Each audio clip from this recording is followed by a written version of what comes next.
ప్రసాద్ ఎక్కడ? లోపల ఉన్నారండి. ఏటే ఇది? ఎవడో మన బ్యాంక్ 10 లక్షలు లోన్ ఇచ్చాయంట. 10 లక్షలు 15,000 సార్. వీడు బ్యాంకుకి లోన్ ఇవ్వడం ఏమిట్రా? అది రేయ్, రేపటి నుంచి నువ్వు బ్యాంకుకి రాకు, నీ జీతం ఇంటికి పంపిస్తాను. ఎస్, నీతో కొంచెం మాట్లాడాలి.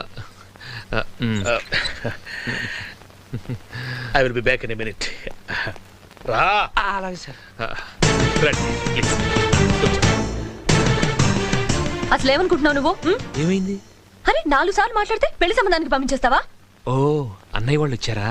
ఆ ముహూర్తాలు పెట్టడానికి పురోహితుని కూడా తీసుకొచ్చారు. సారీ అన్నయ్య, ఇన్నాళ్ళు నేను సరిగా అర్థం చేసుకోలేకపోయాను. చిచి, నువ్వింత రోగ్వని నేను ఎప్పుడు అనుకోలేదు. ఫోన్లే కదా అని ఏదో సరదాగా మాట్లాడితే పిచ్చి వేషాలు ఇస్తున్నావు. నువ్వు చేసిన పనికి మా ఇంట్లో వాళ్ళ ముందు తలెత్తుకోలేకపోయాను తెలుసా? అవునా? నువ్వేమైనా పెద్ద హీరోని అనుకుంటున్నావా? Oh no. ఇంత పళ్ళు